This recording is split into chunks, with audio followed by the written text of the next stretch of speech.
পাকিস্তান ভারতের প্রতিবেশী দেশ। ভারতবর্ষের পশ্চিম দিকে পাকিস্তান অবস্থিত, উত্তরে রয়েছে হিন্দুকুশ পর্বতমালা এবং পাকিস্তানের পশ্চিমে রয়েছে আফগানিস্তান, ইরান, আর দক্ষিণে আরব সাগর ও ভারতীয় ভূখণ্ড রয়েছে। পাকিস্তানের দক্ষিণ পশ্চিমে বালুচিস্তান মালভূমি রয়েছে, পূর্ব সীমায় রয়েছে কিরকার পর্বতশ্রেণী, আর পশ্চিমে ইরানের মালভূমি রয়েছে। পাকিস্তানের সর্বোচ্চ শৃঙ্গ তিরজমির। পাকিস্তানে মরুভূমি, চলিস্তান মরুভূমি এবং থর মরুভূমি রয়েছে। পাকিস্তানের প্রধান নদী হল সিন্ধু।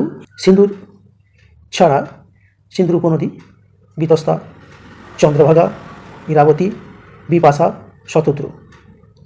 এছাড়া কাবুল, গোমাল, টোচি প্রভৃতি নদীও রয়েছে। পাকিস্তানের জলবায়ু চরম শুষ্ক প্রকৃতির, অর্থাৎ চরমভাবাপন্ন।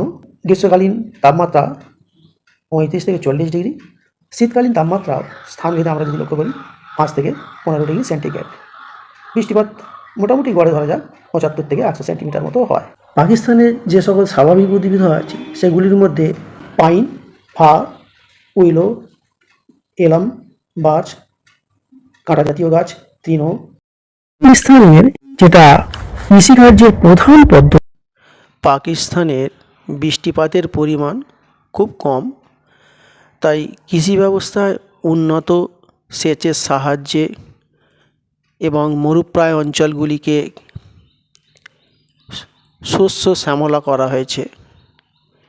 এই জন্য পাকিস্তানকে পৃথিবীর অন্যতম শ্রেষ্ঠ জলসেচ কার্যকরী দেশ বলা হয়। শুষ্ক অঞ্চলে জল সেচ দেওয়ার জন্য ক্যারেজ পোতা ব্যবহার করা হয়। ক্যারেজ কি না, অত্যাধিক তাপে যাতে সেচের জল শুকিয়ে না যায় বা বাষ্পীভূত হয়ে না যায়, তার জন্য মাটির নিচ দিয়ে সুড়ঙ্গ তৈরি করে কৃষিক্ষেত্রে জল পাঠানো হয়। এই পদ্ধতির সেচ কার্যকে ক্যারেজ পোতা বলা হয়। পাকিস্তানের প্রধান ফসল হলো গম, তারপর হচ্ছে কার্পাস তুলা। দীর্ঘ হাঁসের কার্পাস তুলা সারা বিশ্বে রপ্তানি করা হয়ে থাকে। ধান রয়েছে, যব রয়েছে, ইক্ষু রয়েছে, বিভিন্ন ধরনের ডাল শস্য রয়েছে।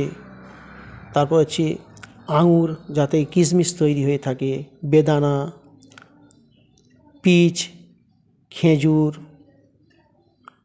পেস্তা, আখরোট পাকিস্তানের অন্যতম ফল। এগুলো চাষ করা হয়ে থাকে এবং রপ্তানিও করা হয় বিভিন্ন দেশে। পাকিস্তানে সামান্য খনিজ তেল, প্রাকৃতিক গ্যাস, খনিজ লবণ, কয়লা, আকরিক লোহা, জিপসাম, ক্রোমাইট, চুনাপাথর এবং ব্যারাইট পাওয়া যায়। প্রধান শিল্পের মধ্যে চিনি শিল্প রয়েছে, সিমেন্ট শিল্প রয়েছে, বস্ত্রবয়ন শিল্প রয়েছে, পশম বস্ত্র ছাড়াও রয়েছে কাগজ শিল্প, লৌহ ইস্পাত শিল্প, খেলাধুলা, সাজ সরঞ্জাম, কুটির শিল্প হিসাবে রয়েছে। এবং এদের প্রধান যে শিল্প সেটি হচ্ছে লবণ শিল্প। সারা বিশ্বে প্রচুর পরিমাণে খনিজ লবণ রপ্তানি করা হয়।